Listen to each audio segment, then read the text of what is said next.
উজানির পীর সাহেব কারি ইব্রাহিম সাহেব রাহিমাহুল্লাহ কোরআনের একজন ধারক বাহক। আল্লাহর ওলি জঙ্গলের ভিতর দিয়ে তিনি বাঘের উপরে, তিনি ঘোড়ার উপরে সওয়ার হইয়া তিনি কোথাও যাইতেছেন সফরে। তখনকার সময় ওয়াজ মাহফিলে যাওয়া হইতো ঘোড়া চইরা, এখন তো গাড়ি ঘোড়া, এক সময় ছিল ঘোড়া, ঠিক না? মুরব্বীরা বলতে পারবেন। ঘোড়া দৌড়াইয়া আমাদের বুজুর্গরা আসতেন, সেই কঠিন কঠিন জায়গায় যেতেন। উজানির পীর সাহেব রাহিমাহুল্লাহ বহুত বড় আল্লাহর ওয়ালি, বহুত বড় আল্লাহর ওয়ালি। রশিদ আহমদ গাঙ্গুহি রহমতুল্লাহি আলাইহির খলিফা আল্লামা রশিদ আহমদ গাঙ্গুহি রহমতুল্লাহি আলাইহি, তিনি কত বড় বুজুর্গ, তিনি কত বড় বুজুর্গ। গঙ্গুতে তিনি একটা এলাকা দিয়ে যাইতেছেন, হঠাৎ করে একটা পুরানা বাড়ি দেখা আল্লাহর ওলি মনে মনে ভাবলেন, এই জায়গা এত শুনশান, নীরবতা কেন? এই বাড়ির মানুষগুলি কোথায় গেল? এই বাড়ির মানুষগুলি কোথায় গেল? দরজা জানালা খোলা, কিন্তু মানুষের কোনো আওয়াজ নাই, মানুষের কোনো আওয়াজ নাই। আল্লাহর ওলি চিন্তায় পড়ে গেলেন। এইবার তিনি 2 রাকাত নামাজ পড়লেন। ভাইরা বন্ধুরা, এই জায়গাটা, এই বাড়িটা ছিল একজন হিন্দু মানুষের বাড়ি। হিন্দু মানুষ বাড়িটা চাইরা তারা অন্যত্র চলে গেছে, বহু দূর দূরান্ত চলে গেছে, বাড়িটা ছেড়ে দিয়েছে। কেন ছেড়ে দিয়েছে? কারণ হলো এই বাড়িতে একটা খবিস জিন্নাত, এই জিন্নাতে এই বাড়ির মানুষের উপরে অনেক জুলুম করে। এই জুলুমের কারণে মানুষগুলি তারা থাকতে পারে না। তাদের 1টা 2টা সন্তান নয়, অনেকগুলি সন্তানকে তারা পানিতে চুবায়া চুবায়া মারছে। একটা খবিস জিন্নাতে, একটা খবিস জিন্নাতে তাদের বাচ্চাগুলির পানিতে ফালায় ফালায় মেরে ফেলে। এই কারণে বাড়ির মানুষগুলি তারা বাড়ি ঘর ছেড়ে অন্যত্র চলে গেছে। আল্লাহর ওলি রশিদ আহমদ গাঙ্গুহি রহমতুল্লাহি আলাইহি, তিনিও চিন্তায় পড়ে গেলেন, এই বাড়ির মানুষগুলি গেল কোথায়? 2 রাকাত নামাজ পড়ে তিনি আল্লাহর কাছে চাইবেন, মালিক ঘটনা কি, এই বাড়ির হাকিকত কি একটু খুলে বলো। যেই মাত্র তিনি সালাম ফিরাইলেন, সালামটা ফিরে আল্লাহর কাছে হাত উঠাইবেন, সাথে সাথে ওই খবিস জিন ওনার নামাজের বাম পাশে এসে হাত জোর করে হুজুরের কাছে সারেন্ডার করে, আত্মসমর্পণ করে কাঁদতেছে আর বলতেছে, হুজুর আপনি হাত উঠেন না, হাত উঠেন না, আমি ধরা খেয়ে যাব হুজুর, আমি হলাম 1 নম্বর আসামি। কি হয়েছে তোমার, কি হয়েছে? কয় আমি হলাম একটা খবিস জিন, আমার উৎপাতের কারণে, আমার জুলুমের কারণে বাড়ির মানুষগুলি কেউ থাকতে পারে নাই। আমি তাদের কয়েকটা বাচ্চাকে পানিতে ফেলায় মারছি, পানিতে ডোবায় ডোবায় মারছি, ভয়ে তারা চলে গেল। কি মানুষগুলা কেমন? কয় মানুষগুলা তারা মূর্তি পূজারি, অগ্নি পূজা করে। কোথায় গেছে? কয় এলাকা ছেড়ে ওই পাশের এলাকায় চলে গেছে। এখন তুমি কি করবা? কয় হুজুর আপনি হাত উঠেন না, হাত উঠে যদি আপনি আল্লাহর কাছে জানতে চান তাহলে তো আমি ধরা পড়ে যাব। হুজুর আমি মাফ চাই, মাফ চাই, আমি জীবনে আর কোনোদিন মানুষের কোনো ক্ষতি করব না। হুজুর আপনার পায়ে ধরলাম, আমাকে মাফ করে দেন, হুজুর আমাকে মাফ করে দেন। এই বইলা আমার ভাইরা বন্ধুরা, আল্লাহর ওলি বলেন, তাহলে তুমি এখানে একটু দাঁড়াও, মানুষগুলির খবর দেই বাড়ির মালিককে। বাড়ির মালিককে খবর দিয়া বলেন ওনাদের কাছে মাপ চাও, ওনাদের কাছে মাপ চাও। বাড়ির মানুষগুলির কাছে সেই জিন্নাত সে মাপ চাইল। আজও গেল, কালও গেল, আর কোনোদিন বাড়ির মানুষকে জুলুম করলো না। মুহূর্তের ভিতরে গোটা পরিবার কালেমা পড়ে মুসলমান হয়ে গেল। সেই রশিদ আহমদ গাঙ্গুহি রহমতুল্লাহি আলাইহির খলিফা উজানির পীর সাহেব রাহিমাহুল্লাহ, আল্লাহর ওলি ঘোড়ার পিঠে সওয়ার, মসজিদ দেখে তিনি ভাবতেছেন মসজিদে 2 রাকাত নামাজ পড়ে নেই। আল্লাহর ওলিদের বৈশিষ্ট্য হলো, সিফাত হলো, কোন মসজিদ যদি তারা দেখেন তাহলে দেরি নাই, মসজিদের হক 2 রাকাত নামাজ পড়া। আল্লাহর ওলিরা যেই দিকে গেছেন, মসজিদ দেখা মাত্রই মসজিদে ঢুকে 2 রাকাত নামাজ আদায় করতেন।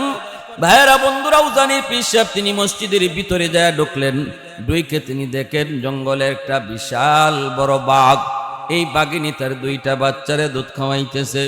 আল্লাহর ওলি বাঘিনীকে দেখে বলতেছেন, এরে বাঘ, তোমার জায়গা তো মসজিদ নয়, মসজিদ হলো আল্লাহর বান্দাদের সেজদা দেওয়ার জায়গা, তোমার ঠিকানা হলো জঙ্গল। এই বইলে তিনি বলতেছেন, তুমি জঙ্গলে চলে যাও।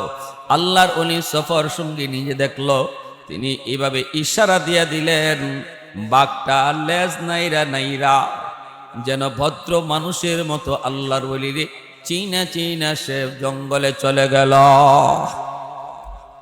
এই কথাটা আল্লাহ নবী বলেছেন, ও দুনিয়ার মানুষ, তোমরা মানুষ হইয়া উলামায়ে কেরামকে চিনলা না। কার উসিলায় আল্লাহ জগৎ টিকায় রাখলো, কার উসিলায় আল্লাহ আমাকে বাঁচায়, কার উসিলায় আল্লাহ আমাকে খাওয়ায়, কার উসিলায় আল্লাহ আমাকে শ্বাস নেওয়ার সুযোগ দেয়, কার উসিলায় আল্লাহ পাক আমাকে সুস্থতার নিয়ামত দেয়। এই কথাটা তোমরা বুঝো না, কিন্তু জঙ্গলের জীব জানোয়ার বুঝে। বিধায় ওরা 24 ঘন্টা উলামায়ে কেরামের জন্য আর মাদ্রাসার জন্য আল্লাহর কাছে দোয়া করে। গাছের পাতারা পর্যন্ত আল্লাহর কাছে দোয়া করে, আল্লাহর কাছে দোয়া করে। মুজাদ্দিদ আল ফেসানি রহমতুল্লাহি আলাইহি বাদশাহ আকবর সে এইরকম ভাবে জেলখানায় বন্দি করে দিয়েছিল। জেলখানায় বন্দি করে একটা রয়্যাল বেঙ্গল টাইগার মুজাদ্দিদ আল ফেসানি রহমতুল্লাহি আলাইহি খাওয়ার জন্য বাঘটা ছেড়ে দিল এই বন্দির ভিতরে, জেলখানার ভিতরে। আর বাদশাহ আকবর মন্ত্রী পরিষদ লই আসে, জেলখানার বাহির থেকে তাকায় তাকায় দৃশ্য দেখতে চায়, কিভাবে হুজুর রে বাঘে খায়, কলিজা কেমনে খায়, মাংস কেমনে খায়, হাড্ডি কেমনে খায়। হঠাৎ করে বাদশাহ আকবর দেখে বাঘটা আস্তে আস্তে করে হুজুরের কাছে গেল। যেই বাঘে মানুষ দেখলে ফেখম ধরে, যেই বাঘ মানুষ দেখলে পরে রক্ত খাওয়ার স্বপ্ন দেখে, যেই বাঘ মানুষ দেখলে কলিজা খাওয়ার স্বপ্ন দেখে, ওই বাঘকে বাদশা দেখতেছে। আল্লাহর ওলির কাছে গেল, লেজ নাইরা নাইরা, আল্লাহু আকবার জোরে খান। লেজ নাড়ানোর অর্থ হলো, হুজুর আমি আপনাকে চিনে ফেলেছি। ওগো আল্লাহর ওলি, আমি আপনাকে চিনে ফেলেছি। লেজটা নাইরা নাইরা হুজুরের কাছে যায় বসলো। বৈশা নিজের জিহ্বাটা বের করে দেয়, নিজের জিহ্বাটা বের করে দেয়। আর আল্লাহর ওলি মুজাদ্দিদ আল ফিসানি নিজের পাটা বের করে এইভাবে বাদশার মুখের সামনে, বাঘের মুখের সামনে তুলে ধরলেন। আর বাঘ তার জিহ্বা দিয়া আল্লাহর ওলির পায়ের ধুলা বালিগুলি চাটতেছে। मैं तालिब मौला हूँ मेरे इश्क निराला, मैं तालिब मौला हूँ मेरे इश्क निराला, है जुमला जहाँ जिनके तजल्ली से उजाला, है जुमला जहाँ जिनके तजल्ली से उजाला, मादरुद जहाँ गैर खुदा यार नदारम, जुज़ी याद खुदा ही चिदिगर कार नदारम, जुज़ी याद खुदा ही चिदिगर कार नदारम। এজন্যই উলামায়ে কেরাম, আমাদের আকাবিরগণ, বুজুর্গানে কেরাম যেদিকে গেছেন ওদিকে যাইয়েই সবার আগে মাদ্রাসার ফিকির করছেন। কারণ তারা দেখতেন, তারা বুঝতেন এই আসমানের খুঁটি হলো মাদ্রাসা, এই জমিন টিকায় রাখছে আল্লাহ মাদ্রাসার খাতিরে। এজন্য যেভাবে গেছেন, যেদিকে গেছেন, এখনো গহরপুর সাহেব রাহিমাহুল্লাহর হাতের নির্মিত প্রতিষ্ঠিত মাদ্রাসা এখনো আমরা খবর পাই। ময়মনসিংহে বিভিন্ন জায়গায় আল্লাহর ওলির হাতে গড়া মাদ্রাসা আছে, হাতে গড়া মাদ্রাসা আছে। গতকালকেও ময়মনসিংহ প্রোগ্রাম ছিল আমার, সেখানেও গেছি। বালিয়ার পীর সাহেব এখানে ছিলেন, বালিয়া মাদ্রাসা মোহতামিম সাহেব ছিলেন আমার পাশে। ওনারা নিজে বলছেন যে ময়মনসিংহ এলাকার বহু মাদ্রাসা আমাদের সিলেটের আল্লাহর ওলি নুরুদ্দিন ঘরপুরি রহমতুল্লাহি আলাইহির হাতে প্রতিষ্ঠা করা। কেন?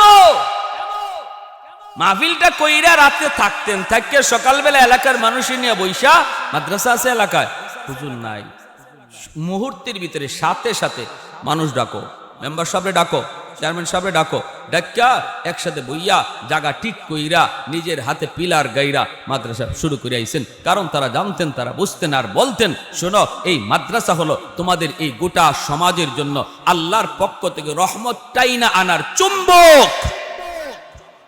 দুনিয়ার চুম্বক লোহা টানে আর মাদ্রাসা রহমত টানে, মাদ্রাসা রহমতকে টানে। এজন্য বলতেন আসমানি গজব থেকে যে বাঁচতে চাও, জমিনি গজব থেকে বাঁচতে চাও, নিজে যদি সুখে শান্তিতে থাকতে চাও, নিয়ামত আর রহমত দিয়ে যদি ভরপুর জীবন কাটাইতে চাও, তাহলে এলাকার মাদ্রাসা তৈরি করো, মাদ্রাসা তৈরি করো। মাদ্রাসা থাকলে মাদ্রাসার কদর করো। প্যারে হাজরিন, বানিয়ে দারুল উলুম দেওবন্দ কাসিম নানতুবি রহমতুল্লাহ, ইংরেজরা একে একে সব মাদ্রাসা ধ্বংস করে দিল, বুলডোজার দিয়ে মাদ্রাসা ধ্বংস করে দিল, লক্ষ লক্ষ কোরআনের কপি আগুন দিয়ে জ্বালায় দিল, বহু হাফেজ কোরআনকে ফাঁসি দিল। 50,000 উলামায়ে কেরাম দিল্লির চাঁদনি চক থেকে নিয়ে খায়বার পর্যন্ত এমন কোন গাছের ডাল ছিল না যেই ডালে কোনো না কোনো আলেমকে ফাঁসি দেওয়া হয়নি। ইতিহাস, উলামায়ে কেরাম ইতিহাস শুনেন, ইতিহাস শুনেন। আজাদি আন্দোলন, এই গোটা ভারতবর্ষ কাদের কুরবানির বিনিময়ে স্বাধীনতা পেয়েছে। ছোট্ট এক বাংলাদেশের স্বাধীনতা, এটাও সেই ভারতবর্ষের স্বাধীনতার পিছনেই জড়িত। ভারত যদি স্বাধীন না হতো তাহলে বাংলাদেশও স্বাধীন হতো না। গোটা ভারতবর্ষ স্বাধীন করার পিছনে উলামায়ে কেরামের অবদান। শাহ আব্দুল আজিজ মুহাদ্দিস দেহলভী রহমতুল্লাহ আলাইহি এক বিপ্লবী ফতোয়া, ভারত দারুল হরব হয়ে গেছে, যার হাতে যা আছে তা নিয়ে ইংরেজদের বিরুদ্ধে জিহাদ করা ফরজে আইন। মুসলমান জিহাদের আগে নেমে গেছে, হিন্দুরাও ছিল সে আজাদি আন্দোলনে মুসলমানদের নেতৃত্বে। সমস্ত মাদ্রাসা যখন ধ্বংস হয়ে যায়, উলামায়ে কেরামকে ফাঁসি দেয় কাসিম নানতুবি রহমতুল্লাহ আলাইহি, ইনি তো চিন্তায় পড়ে গেছেন, আল্লাহ আমারে কোন জমিনে তুমি বাঁচায় রাখছো, যেই জমিনে মাদ্রাসা থাকবে না, যেই জমিনে কোরআনের তালিম থাকবে না, যেই জমিনে কোরআনের আওয়াজ থাকবে না, আল্লাহ সেটা তো তোমার ভাষায় গজবের জমিন, রহমতের জমিন নয়। আল্লাহ আমি কাসিম নানতুবিকে গজবের জমিনে কেন রাখছো? যদি রাখারই তোমার সিদ্ধান্ত হয়, আমি কাসিমের দ্বারা আবার গজবের জমিনকে রহমতের জমিন বানায় দাও। আমার উসিলায় আল্লাহ, আমি নাদানের উসিলায় তুমি গজবের জমিন পাল্টায়া রহমতের জমিন বানায় দাও।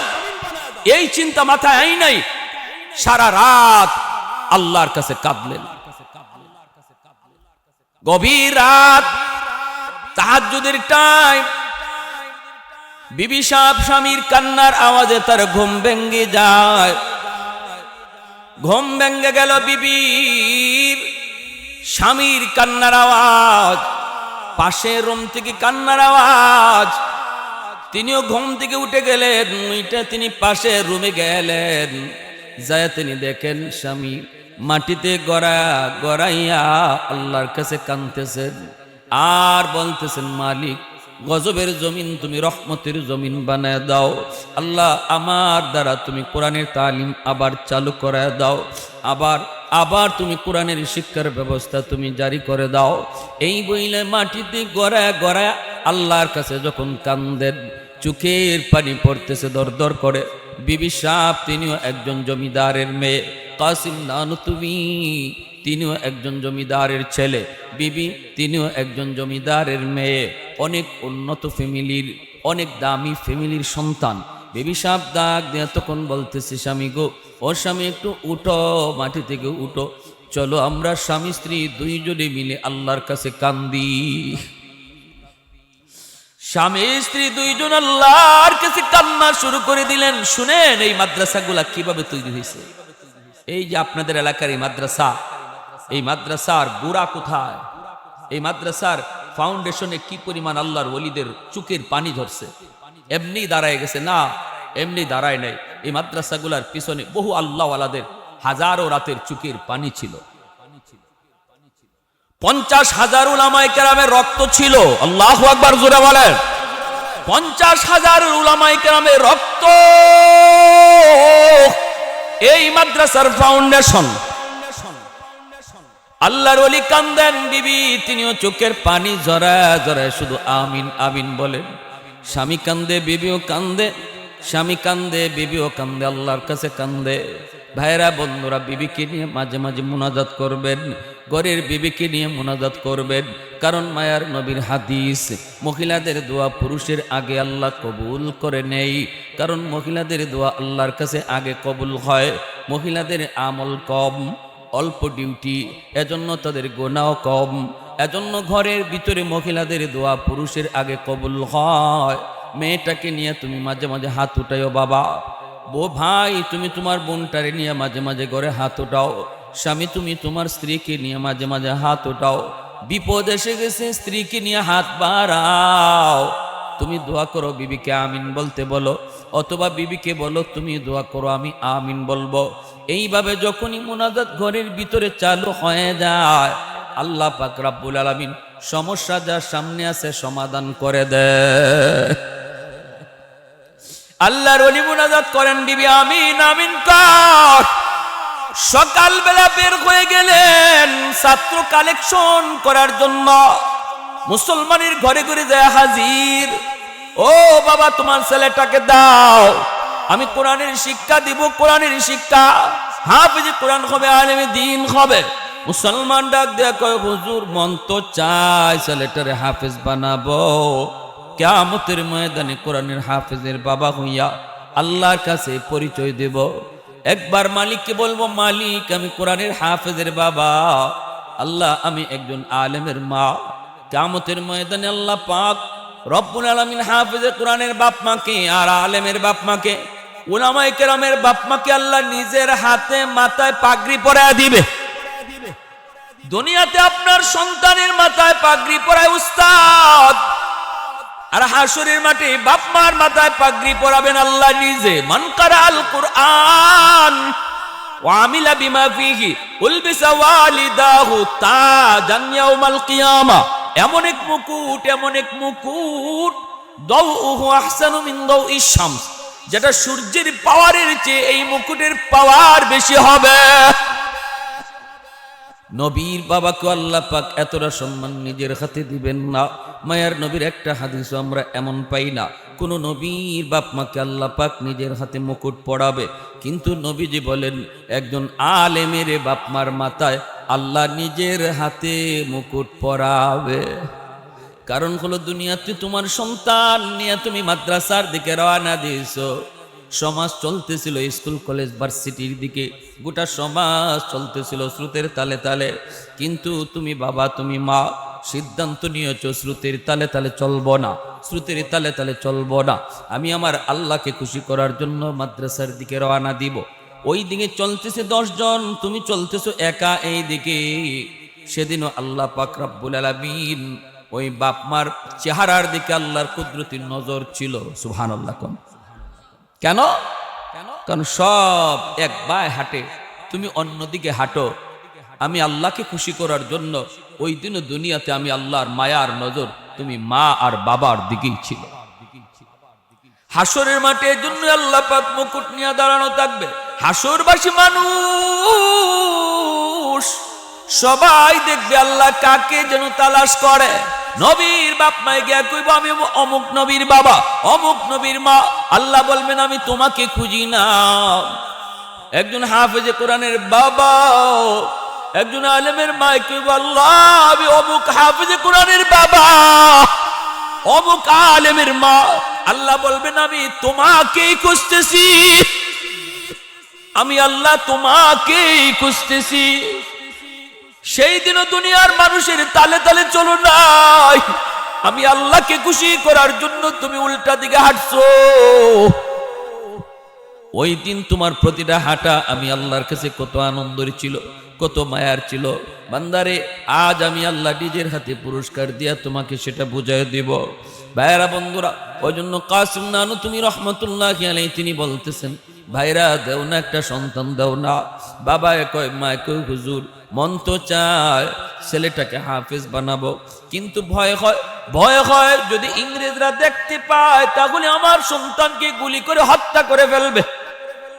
কাসিম নানু তুমি বলেন না বাবা ভয় পেও না, আমি রাতের অন্ধকারে শুধু মানব দানব নয়, পাক পাখালি যখন ঘুমায় পড়ে, সবাই যখন ঘুমের সাগরে বিভোর, ওই সময় আমি আমার বাচ্চাগুলিরে তোমাদের সন্তানগুলিকে আমি কোরআন পড়াবো।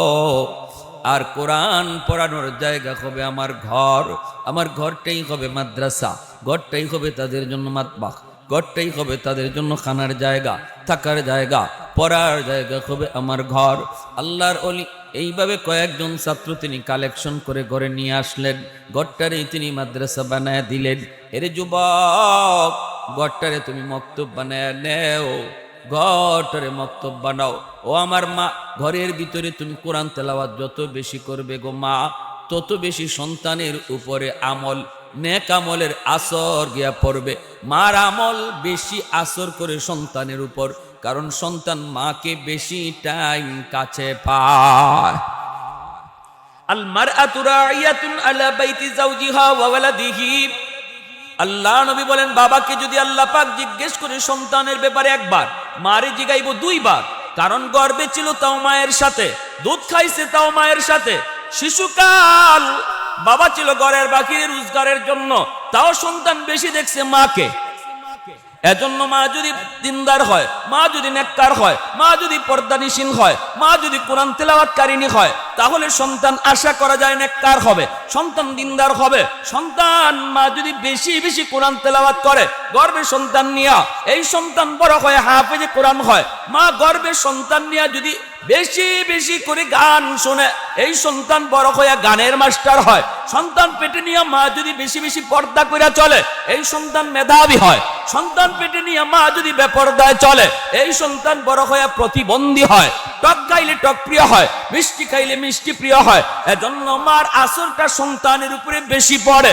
আমি আপনাদের এলাকার মা বোনদেরকে বলবো, মা সন্তানটারে যদি তুমি আদর্শ সন্তান বানাতে চাও, আদর্শ ডাক্তার বানাও, অসুবিধা নাই। ইঞ্জিনিয়ার বানাও তো বানাও, আদর্শ ইঞ্জিনিয়ার বানাও। কেমনে? কয় সবার আগে মুসলমানি তারে শিখাও। ঘরটারে মক্তব বানাইয়া, সন্তানটারে মুসলমানের সন্তান বানাইয়া, 5 বছর নুরানি মাদ্রাসায় পড়াইয়া, মুসলমানি শিখাইয়া তুমি তারে কলেজে দাও। এই ছেলে কলেজে গেলেও বেনামাজি হবে না, ভার্সিটিতে গেলেও সে আল্লাহর বিরুদ্ধে কথা বলবে না, বাপ মার সাথে বেয়াদবি করবে না, উলামায়ে কেরামের সাথেও বেয়াদবি করবে না। কারণ শিশুকালে 5 বছর তার কলিজায় কোরআনের মহব্বত ঢুকায় দেওয়া হয়েছে। গন্ডগোল কোন জায়গায়? গন্ডগোল তো ঘর থেকে, গন্ডগোল তো আমাদের বাপ মার কাছে। 16 ডিসেম্বরে যদি আমি দেখলাম একজন গর্ভবতী মহিলা রাস্তায় নেমে গেছে, নেমে সেলফি তুলে, গাড়ি নিয়ে বের হতে পারি না, ফুলাফুরির রাস্তায় নামার ঢং দেখিয়া যাবো কুল না, বের হয়েছে খালি বাসা থেকে 16 ডিসেম্বর। এর ভিতরে দেখি এক মহিলা, সে ওই রকম সেলফি তুলে, নজর পড়ে গেছে। নজর পড়ে, নজর পড়াটা তো দোষ না, নজর পড়ার পরে নজর আটকায় রাখাটা দোষ, ঠিক না? নজর পড়ছে, সাথে সাথে নজর ঘুরায় ফেলাও। দেখলাম মহিলা এরকম গর্ভবতী, এমন গর্ভবতী মনে হয় যে কিছু কয়েকদিনের মধ্যে কখন জানি বাচ্চা হয়ে যায়। এই মহিলা পেটে বাচ্চা লইয়া যদি এভাবে বেফরদায় রাস্তায় বের হইয়া পোলাপানের সাথে সেলফি তুলে, তার গর্ভ থেকে মঈনুদ্দিন চিশতি, আব্দুল কাদের জিলানী বাইরিব? হ্যাঁ, সমস্যা কোথায়? এটা আগে ধরো। গোড়ায় গন্ডগোল। আমি বেফরদায় চলবো আর আশা করবো আমার সন্তান আব্দুল কাদের জিলানী হইব, মঈনুদ্দিন চিশতি হইব, এটা কোনোদিন হবে না। যত আল্লাহর ওলি দুনিয়াতে গুজরে গেছেন, তালাশ করে দেখেন মা বাবা কতটা ইসলামী জিন্দেগি পালন করেছে, মা কতটা দিনদার ছিল। যার মা যত বেশি দিনদার হবে, তার সন্তান তত বেশি দিনদার হবে, আল্লাহওয়ালা হবে। ভাইরা বন্ধুরা, বিবি সাহেব কয়, স্বামী গো, ঘরের খানা তো শেষ, নবীর মেহমানদেরকে খানা খাওয়াইলাম। কাসিম নানুতুবি রহমতুল্লাহি আলাইহির বিবি তিনি হয়ে গেলেন বাবুর্চি, আর ছাত্রদের খানার ব্যবস্থা ঘরে স্বর্ণ অলংকার যা ছিল সব দিয়ে দিলেন মাদ্রাসা। বেশ কিছুদিন চললো, একদিন আর কিছু নাই, কি দিয়ে তাদেরকে খাওয়াবো? কাসিম নানুতুবি রহমতুল্লাহি আলাইহি বলতেছি, বিবি এমন কথা বইল না, কারণ ওরা নবীর মেহমান। আমার নবীর হাদিসের ভাষায় এই মেহমানদের খাতিরে আল্লাহ তোমাকে আমাকে খাওয়ায়। মাদ্রাসায় যদি কেউ টাকা দেয় মনে করবা না আমি মাদ্রাসার টিকায় রাখছি আল্লাহর গোলাম। নবী বলেন মাদ্রাসার খাতিরে আল্লাহ তোমাকে টিকায় রাখছি। একটা ছাত্ররে যদি খাওয়াও মনে কইরো না আমি খাওয়াইতেছি, বরং তার উসিলায় আল্লাহ তোমরা সবাইরে খাওয়ায়। ও গো বিবি, এমন কথা বইল না। আমার মাথায় তুমি কাপড়, সিরা কাপড় পেঁচায় দাও, মাথায় টুকরি উঠায় দাও, বাজারের উপর দিয়ে হাঁটবো। মানুষজন তরমুজ খায় খায় তরমুজের খাল বাকল ফেলাইছে, ওই খাল বাকল গুলি আমি টুকরির মধ্যে উঠাবো। এইভাবে তিনি টুকরির মধ্যে উঠাইয়া বিবির কাছে হাজির করে বলেন, বিবি, তরমুজের খোসাগুলি টুকরা টুকরা করে করে তুমি গরম পানির ভিতরে ছেড়ে দাও বিসমিল্লাহ বলে। বিবি কই বিসমিল্লাহ বলে সাল্লাম, কিন্তু লবণ কোথায়, মশলা কোথায়, মশলা কোথায়, লবণ কোথায়? আল্লাহর ওলি কই, বিবি, তোমার বিসমিল্লাহর দ্বারা লবণের কাম, মশলার কাম, তেলের কাম আল্লাহ কইরা দিবে। আল্লাহু আকবার জোরে বলেন। এমন ভাবে তিনি বিসমিল্লাহ বইলা সারছেন। ভাইরা বন্ধুরা, তরমুজের খোসাগুলিকে আল্লাহ পাক হালুয়া বানায় দিয়েছেন। হালুয়া, এমন হালুয়া, এত ঘ্রাণ, পুরা ঘরটা মোহিত হয়ে গেল। ছাত্ররা পড়ালেখা করতেছে, আর একজন আরেকজনের দিকে তাকায়, কিরে আম্মা আজকে কি পাকাইতেছে, কি পাকাইতেছে? জীবনে কত হালুয়া খাইলাম, এমন হালুয়ার ঘ্রাণ তো জীবনে কোনোদিন পাই নাই। ভাইরা বন্ধুরা, কাসিম নানতুবি পড়ালেখা বন্ধ করে তিনি পাকঘরে চলে আসলেন। আয়েশা বিবিকে বলতেছেন, বিবি, তোমার এই হালুয়া তো দুনিয়ার কোনো হালুয়া নয়, আল্লাহ পাক এই হালুয়াটারে জান্নাতি হালুয়া বানায় দিছে। পরের দিন কয়, বিবি গো, আমার মাথায় সেরা গামছা পেঁচায় দাও। ওই যে রেলগাড়ি আসতেছে, রেলগাড়ি আসতেছে, রেল আটকিবে, স্টেশনের ভিতরে অনেক মানুষ বাড়ি বাড়ি বুঝা নিয়ে দাঁড়ায় থাকবে, কুলি কুলি কয়া ডাকবে, আমি জমিদারের ছেলে কাসিম, নবীর মেহমানদের জন্য কুলি হইতে রাজি আছি,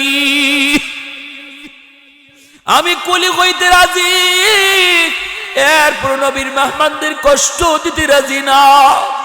আল্লাহর ওলি তিনি চলে গেলেন, রেল স্টেশনে যাইয়া তিনি ডাক শুরু করে দিলেন, আমি কুলি। সে কাসিম নানতুবি কে? সে এত বড় সিপাহ সালার। ইংরেজরা মানুষ দেখলে চিনত না, ছোট খায়ার মানুষ ছিলেন, গায়ে শক্তি কম, গায়ে শক্তি কম। লোকটা ডাক দেয়া, কই মিয়া, তুমি আমার এই বোঝাটা হয়তো নিতে পারবা না, তোমার গায়ে শক্তি কম, আমার বোঝা তুমি নিতে পারবা না। আল্লাহর ওলি চোখের পানি চাইরা কয়, বাইরে আমি পারবো, ইনশা আল্লাহ আমি পারবো, আমার মাথায় তুমি বোঝাটা উঠায় দাও, মাথায় তুমি বোঝাটা উঠায় দাও। জোর জবরদস্তি করে তিনি মাথায় বোঝাটা উঠায় নিলেন। ভাইরা বন্ধুরা, জীবনে কোনোদিন মাথায় বোঝা তুলেন নাই, জমিদারের ছেলে, কোনোদিন বোঝা মাথায় তুলতে হয় নাই। এজন্য মাথায় বোঝাটা উঠানোর পর তিনি বুঝলেন, হায় হায়, আমি মনে করছিলাম পারবো, মনে করছি 8 মণ, কিন্তু বোঝাটা ছিল মূলত 2.5 মণ। 2.5 মণ ওজনের বোঝাটা যেই মাত্র মাথায় উঠাইছেন, ঘাড়ের ভিতরে মট করে উঠছে, মনে করি গাড়টা ভেঙ্গে গেছে। এমনি আল্লাহর ওলি চোখ দেয়া পানি ছাড়া কই, মালিক, আমি তো জীবনে কোনোদিন বোঝা মাথায় তুলি নাই, বুঝিও না কোন বোঝার ওজন কি পরিমাণ। এই বোঝাটা উঠাইছি তোমার নবীর মেহমানদের খাতিরে। আল্লাহ, আমার কাম আমি করেছি, তোমার কাম তুমি করো, আমার কাম আমি করেছি, তোমার কাম তুমি করো। আস-সাইয়ু মিন্নি ওয়াল ইতমামু মিনাল্লাহ। সাথে সাথে আল্লাহর সাহায্য নাজিল হয়ে গেল। মালিক পিছনে পিছনে হাঁটতেছে, মাথার দিকে বারবার তাকায়, কখন জানি বোঝাটা মাথা থেকে ফালায়া দেয়। হঠাৎ করে মালিক তাকায় দেখে, আল্লাহু আকবার, আল্লাহু আকবার, কার মাথায় বা বোঝা তুইলা দিলাম, তার মাথা থেকে অর্ধ হাত উপরে, শূন্যের উপরে দিয়া বোঝা বাসতেছে।